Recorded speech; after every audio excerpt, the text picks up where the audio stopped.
This is the Vauxhall Astra GSe, and it's unique because it's a plug-in hybrid designed not just for efficiency and practicality, but also for performance and pleasure.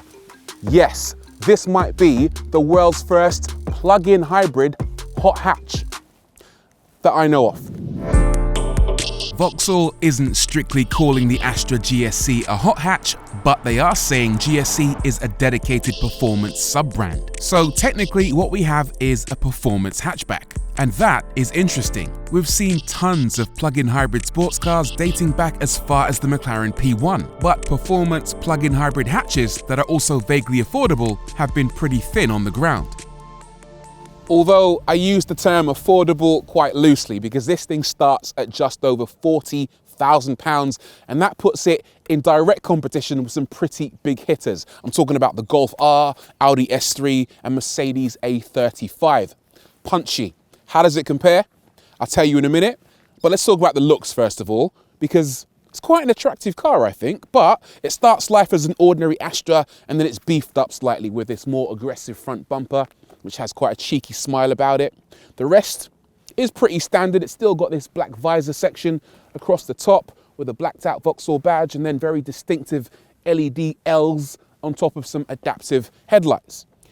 Around the side, you've got 18-inch lightweight Commodore alloy wheels, the same as you get on the Vauxhall Manta GSe concept. Vauxhall, please build that car. Very cool. It's also been slammed by 10mm to give it a slightly nicer stance, but the rest of it is pretty standard Astra, to be honest. You've got black door handles, black contrasting roof, little shark's fin just up here, and then round the back, very similar to the standard car, apart from the GSe badge on the rear. Question, how do we feel about this new GSe badge? Do we like it? Is it as good as the old GSI and GTI badges from back in the day? No, is the answer. Not a fan.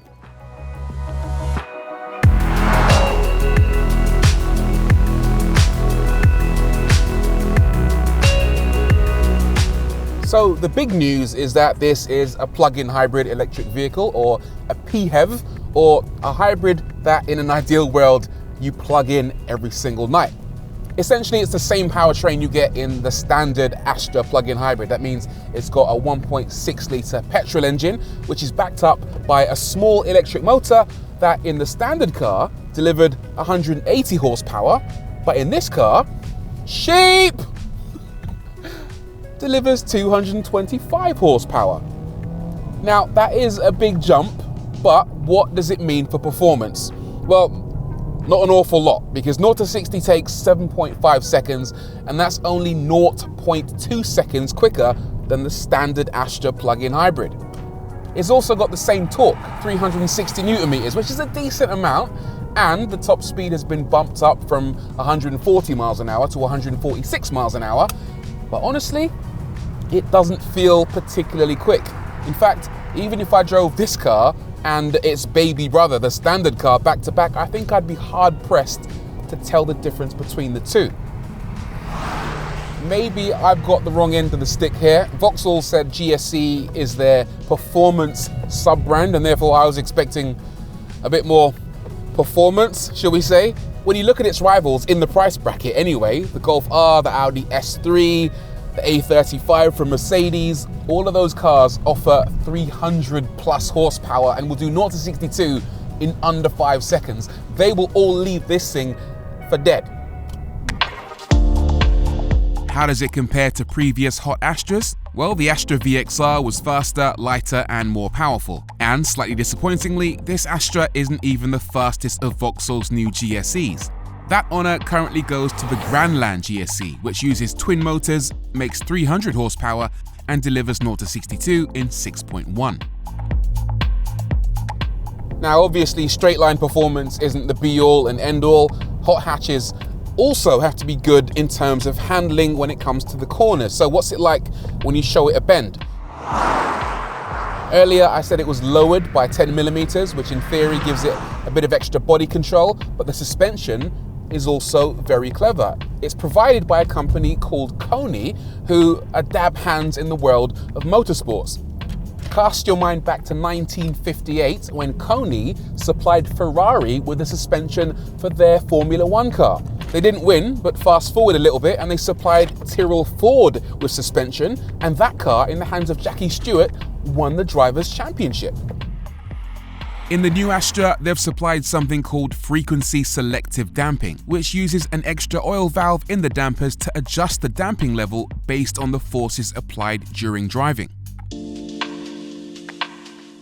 In the Astra, the suspension is pretty good. It's not the same as a proper electronic adaptive suspension system. The DCC system you get in the Golf R, for example, can be set up with a tremendous amount of bandwidth. You can make it as soft or as hard as you want it, basically. This doesn't do the same thing. It's kind of set up in one setting, but it's a good setting. It's soft and plush enough when you're traversing rough roads, and firm enough and stable enough when you're going through corners. There isn't actually a lot of body roll in this thing. It's reasonably impressive for what it is. As for the rest of the driving experience, well, the steering is apparently a little bit faster than the standard car. I can't really feel it. It still feels a little bit sluggish, a little bit vague. The brakes are pretty decent. They do a good job of blending regenerative braking and physical braking, and it's consistent and strong. And as for the sound, Vauxhall say they've engineered a GSe specific engine note, but it sounds a bit like a hairdryer if you ask me. One thing I do really like are the gear changes in sport mode. So if I select sport and then accelerate and change gear with the paddle, you get a nice little thud between gear changes. A bit like a baby Aventador. The gear shifts are a little bit on the slow side, but there's a little bit of fun to be had in changing gears yourself. Inside, Vauxhall has tried to increase the level of sportiness for the GSe, but that's restricted to Alcantara trimmed performance front seats, which are very supportive and comfortable, and Alcantara in the rear. To get more of an idea on practicality, technology and more, go and check out our review of the standard Astra in the link below. But to be clear, pretty much everything in this car is the same as that one, and that includes the boot space. And here it is. What you're looking at is 352 litres of space. Not a lot, but it's actually bigger than what you get in a Golf R. Reason being, the Golf R is all-wheel drive with some of its drivetrain components underneath. If you want even more space, there will be an estate version or sports tourer of the Astra GSe coming in due course. That will offer around 500 litres. The reason this isn't any bigger is because underneath you've got all the electrical stuff, the batteries and wires and transistors and other things that make it very, very efficient. The Astra GSe is incredibly frugal. Vauxhall say you'll get 256 miles per gallon whilst its 12.4 kilowatt-hour battery pack is charged. Charging from the standard 3.7 kilowatt onboard charger takes 4 hours, but for an extra £500, the optional 7 kilowatt charger can reduce that to 2 hours. I've always said that plug-in hybrids have their pros as well as their cons. The advantages are obviously efficiency. I did a range test this morning, and on a full battery pack, this thing did 39 kilometers on battery power alone. That's around 24 miles. So if your daily commute is 15 miles or so, you could theoretically drive this car on electric power only and very rarely have to visit a petrol station. The downside is that when you run out of batteries or you don't charge it in the first place, efficiency falls off a cliff. I managed around 30 miles per gallon in this thing, which is okay, but it's nowhere near the 200 plus you can achieve if you drive it sensibly with a full battery.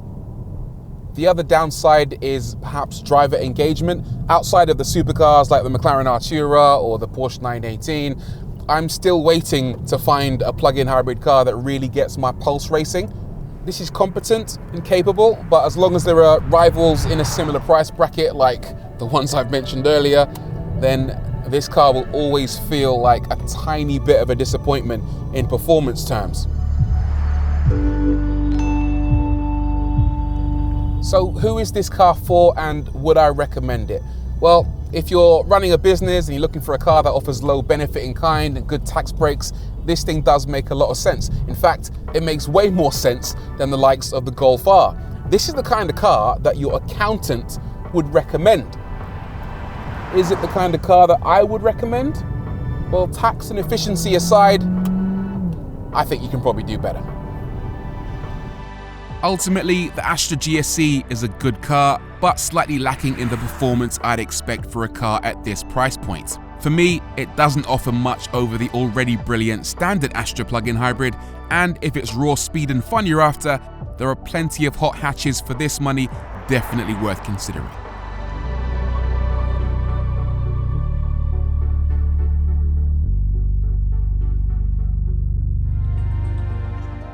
Hey guys, thanks for watching all the way through to the end of this video. Really appreciate that. If you want to see more, then why not check out our full review of the standard Astra plug-in hybrid and also our review of the Volkswagen Golf R. Plus, if you want to find out more about the Astra GSe, head over to autotrader.co.uk where you might be able to buy one for yourself. Trade in your existing used car for an instant cash offer and upgrade to a brand new vehicle delivered directly to your door, courtesy of us. Plus, as always, if you enjoyed this content, make sure you like, subscribe, hit the bell icon, and I'll see you again soon.